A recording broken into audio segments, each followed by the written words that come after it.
안녕하세요. 오늘도 와주셔서 감사드리고요. 바로 사용하여 들어보겠습니다. 안녕하세요. 중종 사연에 즐겨 듣는 40대 중반 여자입니다. 요즘처럼 후덥지근한 날에는 시원한 에어컨 바람 아래에서 사연을 듣는 재미가 있는 것 같아요. 어떤 드라마나 영화보다 더 흥미로운 사연들이 참 많더라고요. 제 삶에도 이런 영화 같은 순간들이 있었어요. 오늘은 제 이야기를 좀 풀어보려고 합니다. 저와 남편은 처음 만났을 때부터 좀 특별한 인연으로 시작했었는데요. 30대 중반 즈음에 오래 다니던 회사를 그만두고 새로운 출발을 앞두고 있을 때 평소에 가보고 싶었던 중국으로 홀로 여행을 다녀왔던 적이 있었어요. 혼자서 비행기를 타고 멀리 가는 것은 처음이었기에 얼마나 긴장되었던지요. 그 일주일간의 일정으로 다녀왔고요. 낯선 탈극에 혼자 우두커니 있는 제 모습이 참 낯설더라고요. 지난 10년간 몸담았던 회사에서 지치고 힘들었던 터라 그토록 갈망하던 여행이었지만 혼자 있는 일이 익숙하지 않았어서 그런지 마음처럼 쉽지가 않더군요.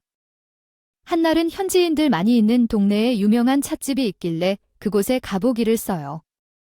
한가롭게 그곳에서 글도 끄적거리고 앞으로 어떻게 살지 궁리결 보고 있었죠. 그런데 어이없게도 사람들이 북적북적한 그 틈에 터서 누군가 제 가방을 통째로 가져가 버린 거예요. 언제 누가 가져가는지도 알 수가 없고 어디서 가져가는지도 알 수가 없던 터라 정말 황망한 기분이 들더라고요. 어떻게 오녀 행인들 여기서 이런 일을 다 하다니 그대로 찻집을 빠져나와 이미 벌어질 일을 주워 담을 수 없다는 걸 깨닫고 눈물밖에 나지 않더라고요. 구도를 주저앉아서 엉엉 울기만 했어요. 더군다나 제가 있던 곳은 한국인이 거의 없는 곳이었어요. 말도 통하지 않는 곳에서 겪은 일이라 어쩔 줄을 모르겠더라고요. 울고 있는 저를 향해 한 남자가 다가와서 말을 건네는데 혹시 한국 분이세요? 왜 여기서 울고 계신 거예요? 괜찮으세요? 근데 해초 한국 사람 맞아요. 저 찻집에서 정신없는 틈에 누가 칠 가방을 통째로 훔쳐갔어요. 그 안에 여권이며 여행경비 전부 다 들어있는데 저에게 다 드릴 수 있는데요. 낯선 땅에서 한국말로 괜찮냐고 물어보는 그 남자에게 순간 의지를 할 수밖에 없었어요. 어쨌든 그런 나쁜 놈이 있는 건지 제가 주기 대사까지 바래다 드릴게요. 거기 가면 도움받을 수 있으니까 너무 걱정 마세요. 이걸로 눈물 좀 바꾸세요. 저에게 도움의 손길을 꺼내는 그 사람이 정말 천사처럼 보였어요. 훤칠한 키에 반듯한 인상을 하고 있는 남자는 한눈에 봐도 여자들이 좋아할 듯한 외모를 가지고 있었어요. 서스럼 없이 다가와서 저를 도와주는데 정말 너무 고맙더라고요. 저는 남자의 도움을 받아서 대사관까지 갈 수 있었고 그곳에서 여권도 새로 발급받고 카드며 휴대폰이며 전부 임시로 해결할 수 있었어요. 저는 그 남자에게 연락처라도 받아서 답례를 할 걸 하는 생각을 했었는데 경황이 없던지라 그러지 못했어요. 그렇게 다음 날이 되어서 괜찮아 박물관에서 구경을 하고 있는데 말 누군가와 제 어깨를 톡톡 두드리는 거예요. 어제 그분 맞으시죠? 지금 여기 계신 것 보니까? 그래도 바로 한국으로 가지 않으시고 계속 관광 중이신 거 보네요. 세상에. 여기서 다시 했네요. 덕분에 그래도 일정을 소화할 수 있게 됐어요. 정말 감사해요. 안 그래도 어제 작은 다음례를 해야 했는데 시편을 찾았어요. 직업까지 전부 음식하는 바람에 오주 식사는 2로 해결하셨나 모르겠어요. 혹시 오늘 저녁 식사는 어떻게 하실 예정이세요? 괜찮으시면 저랑 같이 하실래요? 이 근처에 괜찮은 딤섬집이 있거든요. 아, 도움받은 것도 너무 감사한데 다까지요. 너무 감사하긴 한데 제가 사야 하는데 말이에요. 여기서 이렇게 만난 곳도 참 신기하지 않나요? 한국인이 있는 이문곳인데 여기로 투어하고 오신 건지 그렇긴 해요. 일부러 한국 사람이 없는 곳으로 찾아오신 거거든요. 그럼 이왕 신세 진구 좀 더 져도 괜찮을까요? 선뜻 호의를 베푸는 그와 함께 저녁 식사까지 함께하게 되었어요.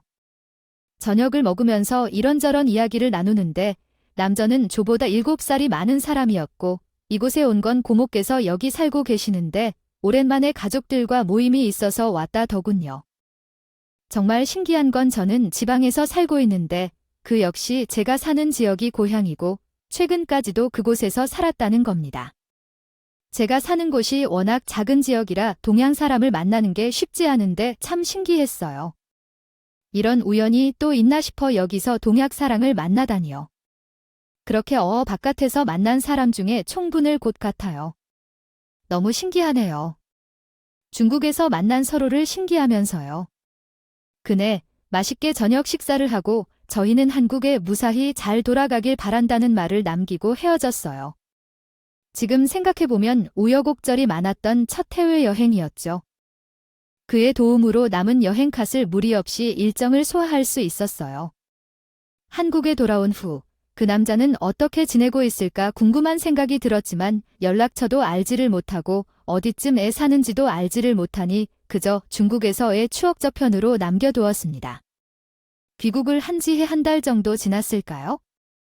버스를 타고 집에 가는 길에 창밖에서 누군가 저를 보내는 시선이 느껴지는 거예요.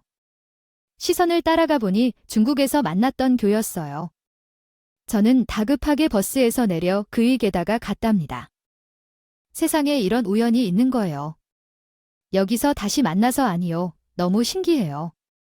그대 연락처를 받지 않아서 얼마 후인지 모르겠어요. 근데 인연이 있으면 다시 만날 거라고 생각했어요. 여기서 다시 만날 거라고는 생각하지도 못했어요. 진짜 보통 있는 향한 위기 난가 보네요. 혹시 괜찮다면 오늘은 제가 저녁을 사고 싶은데 시간 괜찮으세요? 우리는 한 달 만에 다시 만나 이런저런 이야기를 나누면서 긴 시간을 함께 했어요. 다소 특이한 만남을 했던 만큼 빠르게 가까워져서 서로에게 깊게 빠져들게 되었어요. 연애가 시작된 것 같죠? 그는 연애하는 동안에도 저뿐만이 아니라 어쩌면 애 엄마에게 정말 살뜰하게 잘 대했는데 그런 모습에 더욱 빠져들었던 것 같아요.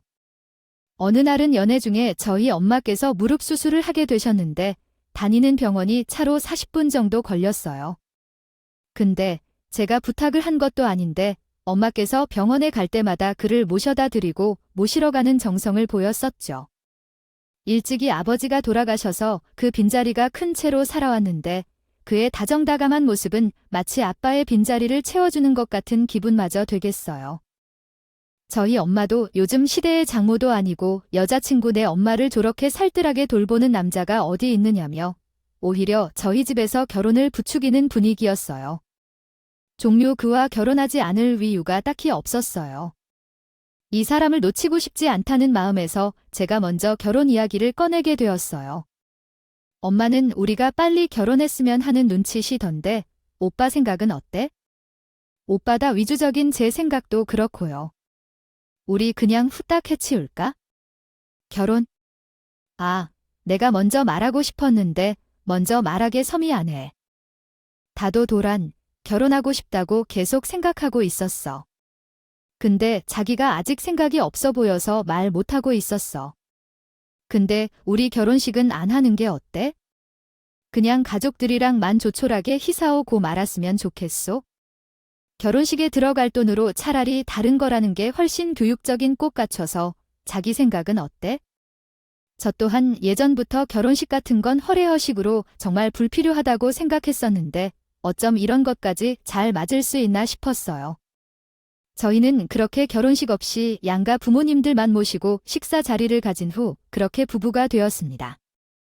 첫 만남부터 결혼까지 1년에 꽉 세웠는데 만남의 시간이 그렇게 길지는 않았지만 어쩜 그렇게 오랜 시간 알고 지낸 것처럼 편안하고 그 사람이 익숙한 느낌마저 되는 걸까 하는 생각이 들었어요. 제 시어머님은 저희와 멀지 않은 곳에서 살고 계셨는데 젊어서 이혼을 하시고 남편을 홀로 키워내신 분이셨죠. 그만큼 강인한 모습도 있으셔서 찜한 며느리인 제게 부담을 주고 싶지 않으셔서인지 저에게는 약간 대면 해하고 냈어요. 남편이 저와 저희 집을 잘하는 만큼 저도 시어머님께 잘하고자 하는 마음이 컸어요. 저희는 결혼 전 어머니와 함께 지내자는 이야기도 했었어요. 남편이 저와 결혼을 하면 혼자 지내실 어머님이 걱정된다고 했었거든요. 엄마, 이 사람이 옆으로 결혼하면 우리 같이 설 저거 하는데 엄마 생각은 어떠세요? 라고 했어요. 아서라, 나는 너한테 손 벌리고 그럴 생각 전혀 없어요. 니들 둘이에 그냥 알아서 잘 살아 해요. 뭐, 이 사람이 엄마 증거 계속 그러는 건데 어떻게 그거리 손 벌린다고 생각을 하고 그러세요? 좀 더 생각해 보세요. 같이 살다가 손주도 생긴다면 엄마가 봐주시면 어머님한테 애기 봐달라고 안 할게요. 그냥 혼적할 수 있는 게 걱정되어서 그런 거예요. 애 봐달라고 그럴까봐 겁나서 그런 거 아니야? 나는 니들이 랑같이 잘 생각 없으니까 아서 들에 어딘 거 조를 불편해 하시는 모습에 서운함을 느낀 적도 있지만 시간이 해결해 줄 일이라 여겼죠. 그리고 요즘 같은 시대에 시어머님이 간섭이 적으면 오히려 복받은 일이라고 여기는 게 보통이니까 좋은 게 좋은 거다 싶었어요. 나견은 결혼 이후 저에게 연애 때보다 더 지극정성으로 잘 해줬어요. 정말 이렇게 행복해도 될까 하는 생각이 들 만큼 제게 큰 행복감을 안겨주었어요. 남편은 제가 회사 일 때문에 너무 스트레스를 많이 받아 힘들어하니까 주말이면 머리 식히러 놀러 가야 한다면서 인근 바닷가에 조개구이를 먹으러 가기도 하고 빨래며 청소며 저에게 당신은 집에서 좀 쉬라며 대부분의 집안일도 도맡아서 처리하는 사람이었어요. 어쩜 제 인생에 이런 사람이 나타난 걸까 싶어서 하루는 남편이 제게 이러는 겁니다. 당신 매일같이 회사 때문에 스트레스 받는 것 때문에 너무 걱정되는데 잘 그만두고 우리가 지각에 일자리인 거 어떻게 생각해? 조기에 굴다리 너머에 사고를 까기 있잖아. 구조립이 얻어라고 가게를 아유대가 장사한다는 생각을 해본 적이 없는데 다시 니라 하루 종일 같이 있는 거 하나는 좋겠다. 잠시도 떨어져 있기 싫은데 말이야. 나도 생각 많이 해봤는데 계속 회사 다닐 생각을 하고 있는 것도 아니고 우리 줄 더 결국엔 장사를 하게 되지 않을까 싶어. 그리고 처음부터 잘하는 사람이 옷 있겠소? 하나씩 해보면 점차 늘어가는 고질적이도 한번 잘 생각해봐. 나도 나 혼자서는 무서운데 당신이랑 같이 하는 거면 잘할 수 있을 것 같아. 남편의 제안을 저는 잠시 고민을 하는 듯 했으나 어차피 일회사를 계속 다닐 것도 아니고 아이가 생기면 그 만드는 계획을 하고 있었거든요.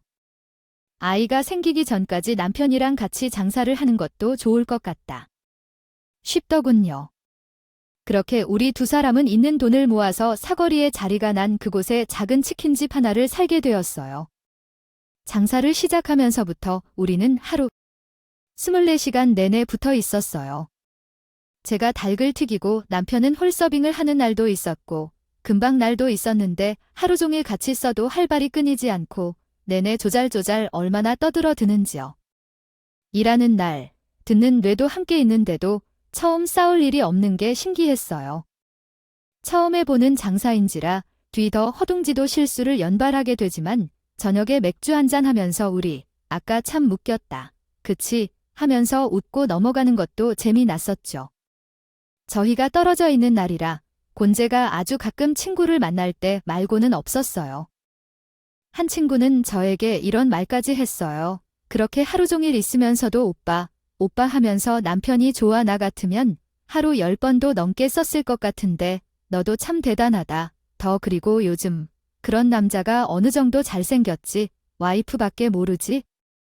화도 안 내. 제 경마 너 복과 준 건 줄 알아? 오빠한테 좀 더 잘해야 알겠어. 나도 잘하려고 노력 중이야. 근데 오빠는 친구 안 만나 쇼 보면 항상 가게 많이 있는 것 같아 생각해보니 그랬어요. 가끔 만나는 동료들은 있지만 조처럼 오래된 친구들과의 만남을 갖는 것은 본 적이 없는 듯 했어. 그래서 그날은 집에 돌아와서 남편에게 물어봤어요. 근데 자기 너 해서 친구들 말고 중고등 학교 친구들은 안 만나는 거야 생각해보니까 다른 사람 만나는 걸 본 적이 없는 것 같더라고. 사실 이런 말가저 하기는 창피해서 안 하려고 했는데 이때가 중학교 때부터 학교에서 괴롭힘에 좀 많이 당했거든. 노래 대보다 덩치도 작고 마르고 해서 구워 삶기 딱 좋아지 뭐. 그래서 학교에서 대한 좋은 격이 낙해 없소. 친구들도 없고. 그래서 친구들은 거의 대부분 사회에서 만난 녀석들 뿐이야. 참 이런 말까지 다 안 해 부끄럽다. 남편에게 그런 과거가 있을 거라고는 전혀 생각도 못했어요. 지금은 평균보다 키도 큰 편이고 덩치도 꽤나 있는 편인들 어렸을 때는 지금이라 사뭇 달라서 있나 보더군요. 예, 괜한 것을 물었나 싶어 저는 미안한 마음이 들었어요. 총을 미안해 금 줄 몰랐어. 지금이야 워낙 잘생기고 훤칠해서 그런 과거가 있을 거라곤 준 여상상도 할 수가 없는 걸 당신 괴롭히던 그놈들. 지금 만나면 다들 까무러치게 놀라겠다. 남편이 무안해할까봐서 괜히 말을 돌려봤어요. 저는 장사를 하면서 종종 어머님이 잘 계시나 인사를 드리러 가곤 했었어요. 치킨을 워낙 좋아하시는 분이셔서가 튀겨내낸 닭 한 마리를 싸들고 가면 참 잘 되셨거든요. 뭘 이런 걸 자꾸 싸우고 그러니 너네 먹고 살기도 바쁠 텐데 알 안 와도 된다. 아, 그 이가 시켜서 오는 거 아니에요? 제가 어머니 뵙고 싶어서 오는 거예요? 에차맘, 어머님. 근데 저 옆에 약통들은 다 뭐예요? 지난 봄부터 한번 여쭙고 싶었는데 어디 편찮으신 거예요? 아, 별거 아니야. 신경 안 써도 된다. 이제 저녁 때 다 되어가는데 떠도 가봐야 싸 않겠니?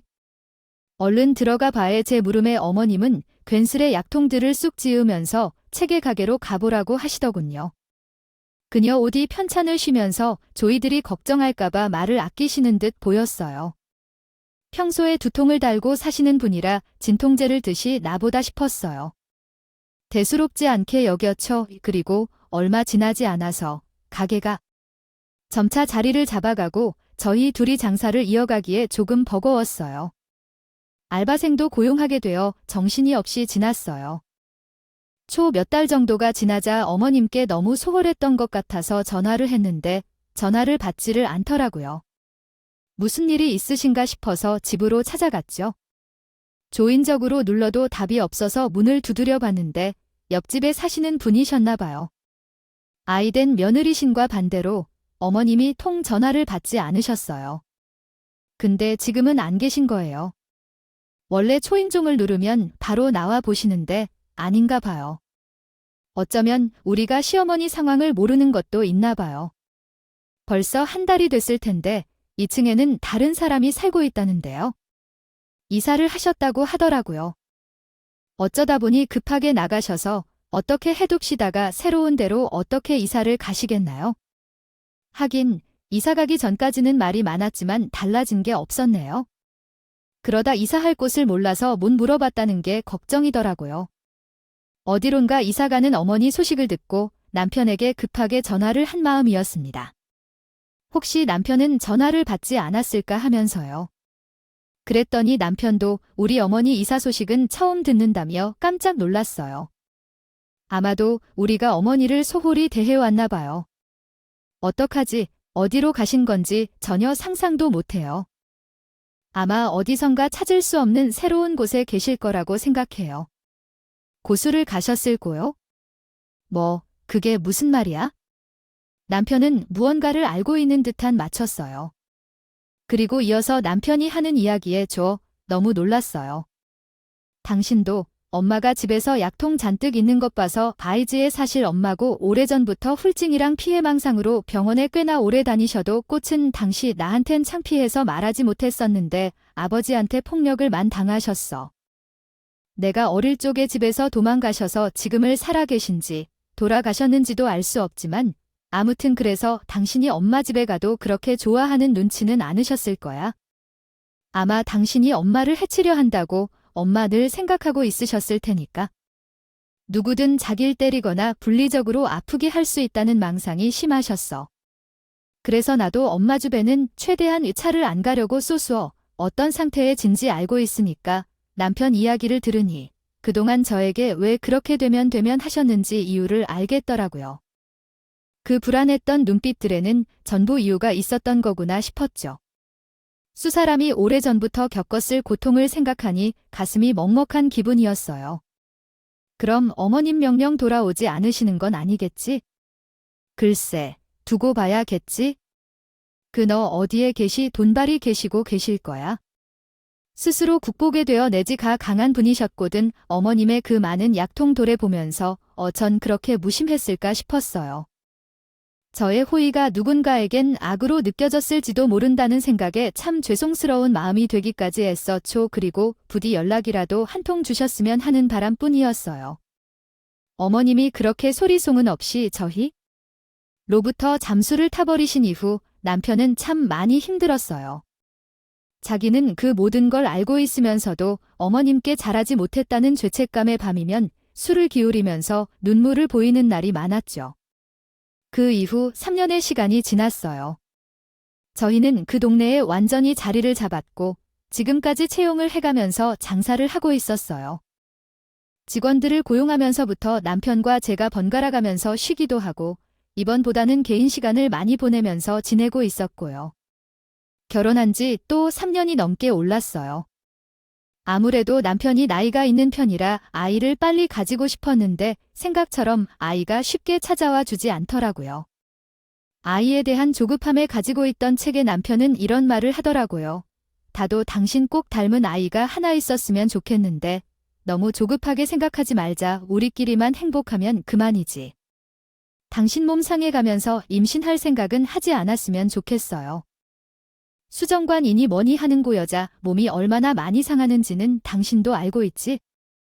주변에서는 나이도 있는데 왜 아이를 가지지 않느냐면서 최근 하곤 했지만 그때마다 남편이 먼저 저를 감싸주곤 했어요. 이런 사람의 아이라면 정말 꼭 낳고 싶다는 생각을 했지만 찾아와 주지 않는 현실을 그냥 받아들이고 있었어요. 그러던 어느 날이었어요. 저녁 장사를 준비하고 있는 달, 남편이 갑작스럽게 복통으로 사하면서 자리에 주저앉는 거예요. 다급하게 응급실로 가니 맹장이 터졌다는 겁니다. 당장 응급수술이 필요해서 바로 수술실로 향했고 저는 남편이 병실로 들어가서 안정을 취하는 것까지 보고 나서 짐을 챙겨서 집으로 가게 되었습니다. 남편이 없는 집은 결혼 이후 처음인 것 같아서 참 허전하더라고요. 원래 이렇게까지 조용해서 나 싶고요. 어딘지에서 늘한 기분마저 들었답니다. 갑작스러운 수술에 정신이 하나도 없어서 지친 상태였고 저는 쓰러지듯 잠에 들었어요. 근데 다음날 해가 완전히 뜨지도 않은 새벽에 누군가 거죠. 이 집 초인종을 마구 눌러대는 겁니다. 이 시간에 누가 저렇게까지 초인종을 눌러대는 건지 놀라면서도 한편으론 겁이 나더라고요. 약간은 긴장되는 마음으로 추임종 너머의 사람을 인터폰으로 쳐다보는데 또 문화도 익숙한 오블인 거예요. 저는 다급하게 문을 열었어요. 저는 너무 놀라서 어머님의 얼굴에 보고 굳어버렸어요. 무어라 말을 건네야 할지 도 생각이 잘 나질 않았어요. 어머님, 어쩐 일이세요? 아크 보자, 왜 말도 안 하고 살 쓰셨던 거예요? 어머님은 한겨울인데도 식은땀에 줄줄 흘리면서 누군가에게 쫓기기라도 하는 것처럼 불안해하고 계셨어요. 순간 저는 남편이 일전에 해줬던 얘기가 생각났어요. 어머님의 피해망상해요. 어머님, 일단 들어오세요.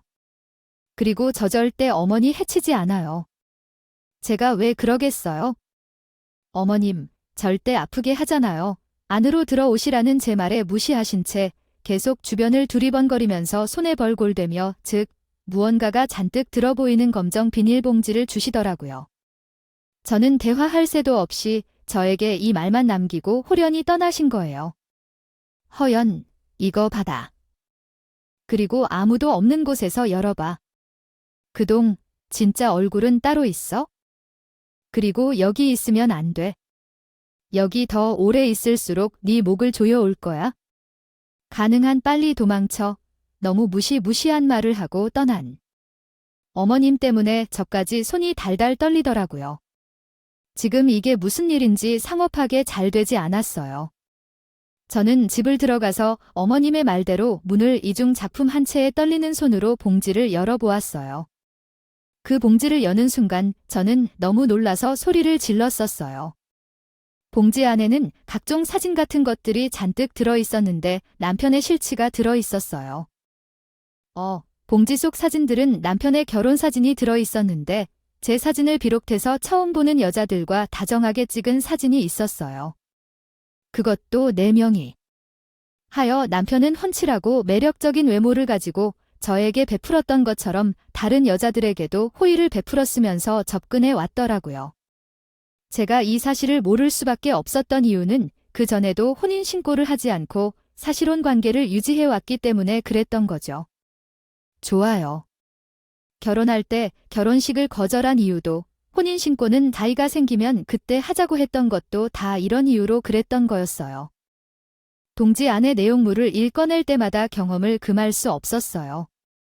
또 이전에 결혼생을 했던 사람이 써놓은 온유한 소 같은 것도 있는 거예요.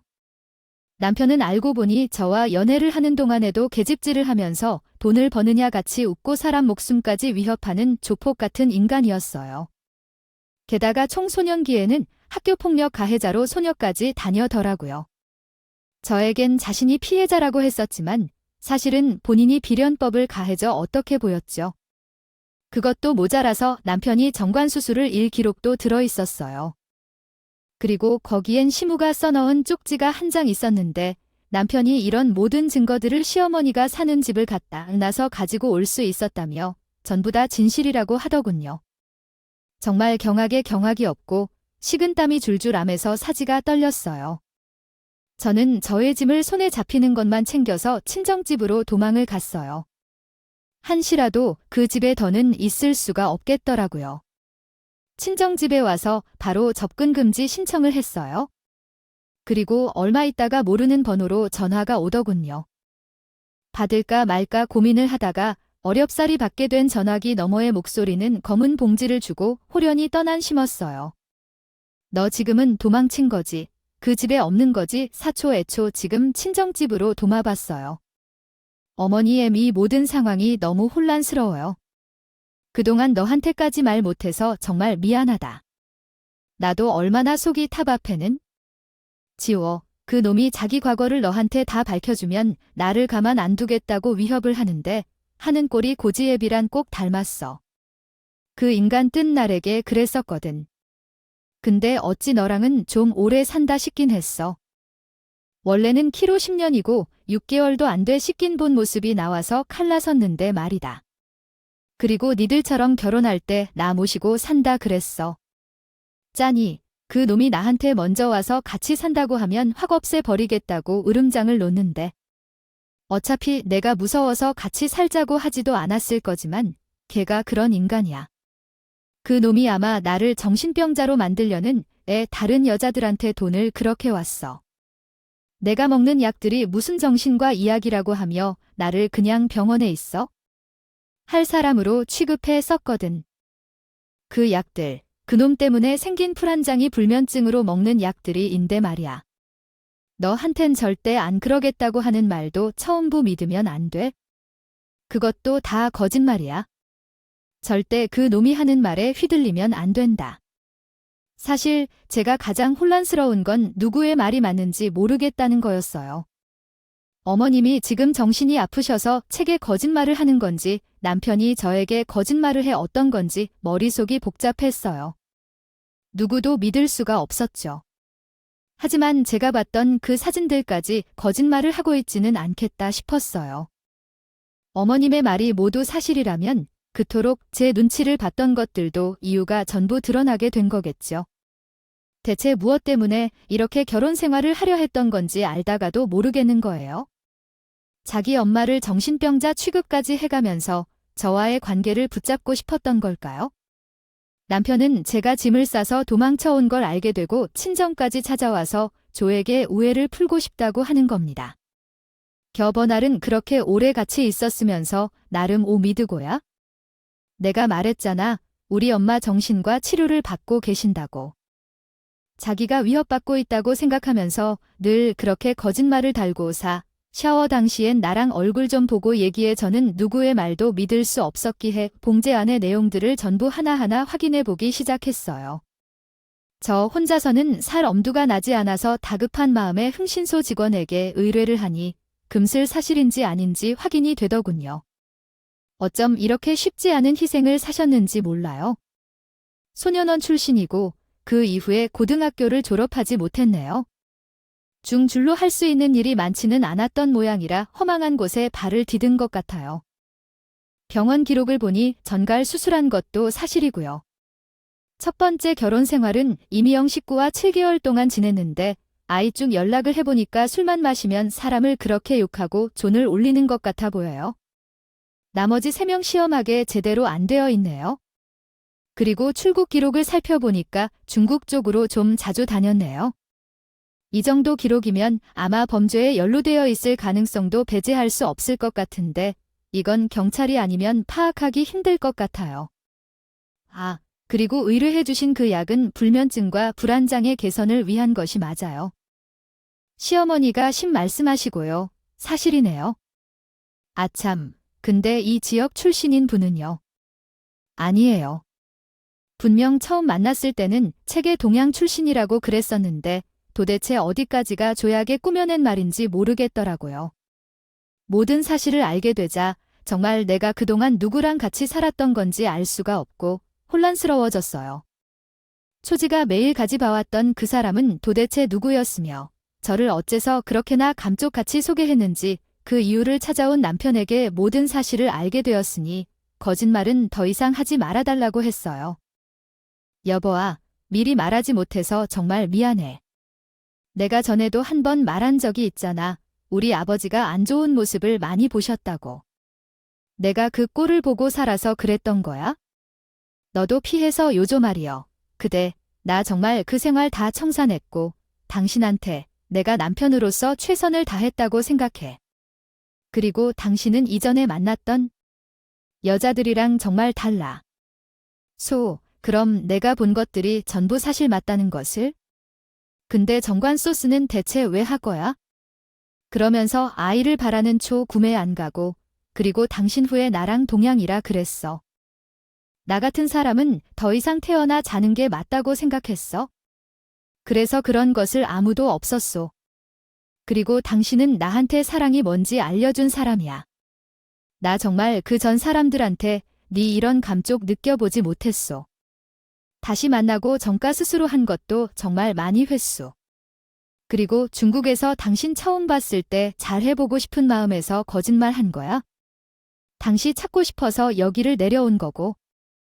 여보, 나의 여부 옆에서 정말 사람처럼 잘 살아보고 싶어. 하츠불, 내 진심을 믿어줘. 오정희, 무서운 게 남편이 저렇게 말을 하니 측은지심을 느끼게 돼요. 하지만 정신을 딱 잡고 남편의 더러운 과향에 대해 부당행위 신고를 했어요. 제가 신고한 사실을 알게 된 남편은 제 집으로 매일같이 찾아와서 절대 가만두지 않겠다며 목에서 살아봐야 몇 년이 걸릴 텐데 그때 얼마나 편하게 살아볼지 깨닫게 됐어요. 고구대로 소보복을 하겠다는 겁니다. 접근 금지로 경찰에 신고해도 문자를 보내면서 사람을 괴롭히는데 멈추지 않는 걸 보면 드디어 본색이 나왔다는 생각이 들었어요. 측은지심을 느낀 채 자존심이 한심하게 느껴질 정도였답니다. 하지만 보복을 두려워해 아무것도 하지 않고 벌벌 떨고 싶지 않았어요. 이런 악질인 놈들은 자기보다 약한 사람인 걸 느끼면 방심을 하는 경향이 있는데 그 싹을 뽑아내야겠다고 느꼈어요. 제가 선처 없이 강하게 대응하라니 남편 쪽에서도 더 이상 뭐라 하지 못하고 꼬리를 내리더라고요. 당신이 그런다고 내가 무서워가지고 뒤에 숨어서 벌벌 떨고만 있을 것 같아. 그리고 당신 엄마한테도 이런 구질구질한 짓은 그마토 그분이 무슨 잘못을 했다고 나한테 다시는 찾아오지 마. 그렇게 저희는 시원하게 이혼을 하게 되었어요. 사실 이혼이라고 하기에도 못한 것이 혼인신고를 하지 않은 사실은 관계였으니 제 집만 뺏어 나오면 그만이었죠. 함께 운영하던 가게 NG온도 일부분 들어가 있어서 사기로 충분히 법의 심판을 받을 수 있었어요. 출소 이후에도 보호 감시를 받아야 해서 저의 근처에 놓을 수 없는 입장이었죠. 그 일이 있고 한 1년 정도 지났을 무렵 이전 시 어머니에게 전화가 안 거예요. 잘 지내고 있냐고 물으면서 저에게 용기 내어 신고해줘서 고맙다고 하시더라고요. 그리고 입원어도 단장 바꾸라며 그 놈이 더 이상 찾을 수 없게 하라고 하시는 겁니다. 저는 그때 저에게 먼저 용기 내어서 진실을 말씀해 주셔서 신고할 수 있었다고 참 감사하다는 말을 남겼고 그게 저의 두 사람이 마지막이었어요. 전 그때 트라우마로 인해 2년차까지 정신과를 주기적으로 다니면서 치료를 병행했다가 지금은 많이 호전된 상태입니다. 지금은 시간이 4년이 넘게 흘렀고 휴대폰 번호도 바꾸고 사는 것을 옮겨왔어요. 전 남편이 저에게 보복을 할까 두려운 마음보다도 그곳에 낸 전 남편과의 기억이 너무 많아서 그와 함께 했다는 사실이 너무나도 견디기 힘들었거든요. 아직도 어디선가 소를 쳐다보는 것 같은 기분이 문득 들기도 해요. 그때 시어머니가 제게 검은 봉수를 건네주지 않으셨다면 지금까지도 그 인간과 살고 있었겠죠? 그의 진짜 얼굴이 얼마나 흉측한지도 모르면서 말이죠. 당시께서도 무서 오셨을 텐데 제게 용기를 내주신 거에 대해 지금까지도 참 감사하게 생각을 하고 있어요. 현재는 자격증에 따서 작은 회사에 들어갔고 격리 일을 하고 있답니다. 혼자 지나는 일이 이렇게나 마음 편하고 좋은지 미처 몰랐네요. 처음 시작할 때 했던 말처럼 이 사건은 제 인생의 참 영화 같은 일이었어요. 그 사람을 만났던 것은 멜로 용하였으나 헤어진 건 호로 영화였다는 게 문제이긴 하지만요. 지금까지 저의 긴 이야기 들어주셔서 정말 감사합니다. 오늘도 끝까지 함께 해주셔서 감사하고요. 저는 다음 영상으로 또 찾아뵙겠습니다.